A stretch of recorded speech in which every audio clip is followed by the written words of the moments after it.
Chapter 21.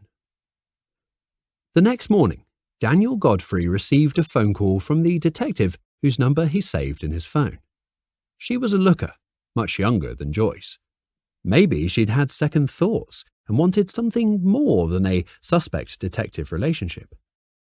He walked quickly out of the bedroom, downstairs, and to the end of the garden to take the call. He hadn't got dressed, was still in just his boxers. The morning dew felt cold on the soles of his feet. He liked it, resembling a tickle but without the unpleasantness.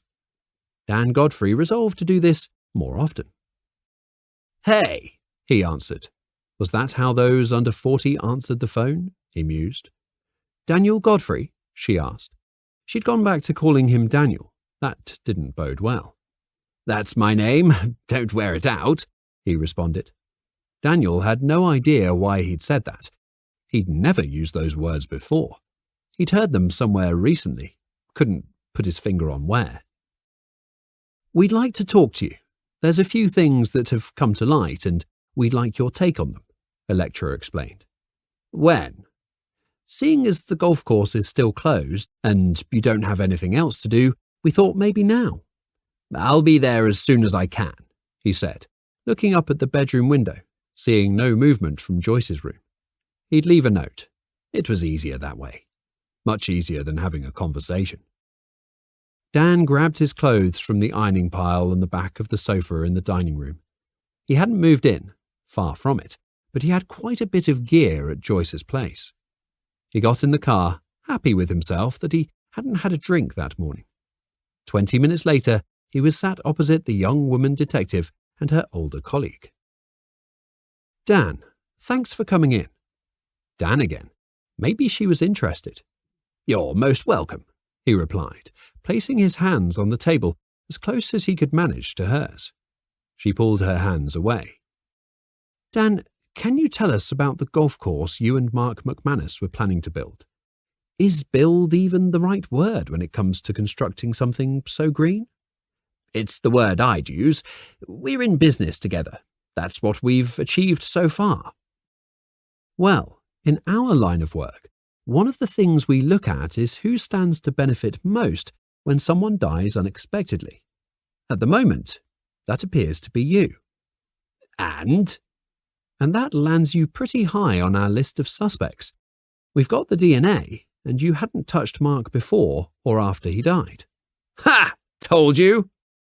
"But that doesn't mean you hadn't paid someone else to kill him.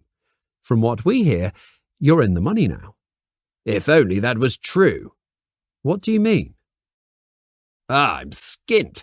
Even if Mark had $1 million hidden up his sleeve that will only keep the wolves at bay, the course has hit problem after problem.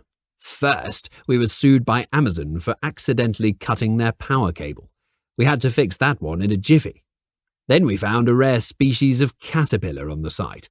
I'd love to have just gone ahead, but some environmental goody-two-shoes charity found out, and we've been under immense pressure to relocate these fucking caterpillars. I said just wait until they turned into butterflies and then we could build. They wouldn't be there.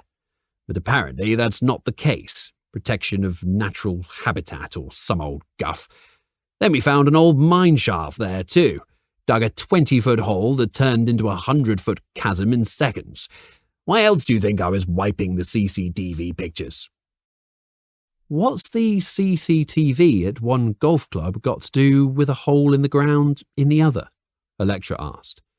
"It's a money pit. I wiped the CCTV because I didn't want people to see the images of me going through the lockers of the people on the golf course for a few quid.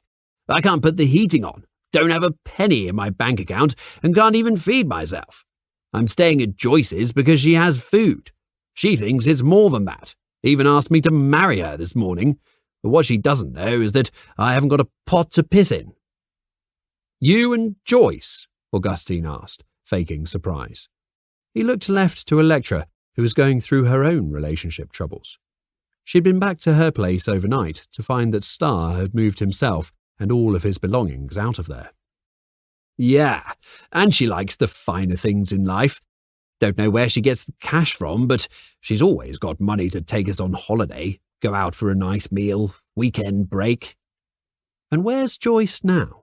Electra asked. She doesn't know I'm here. She was still in bed when I left. Guess she's still there. I wouldn't be so sure about that, Augustine replied,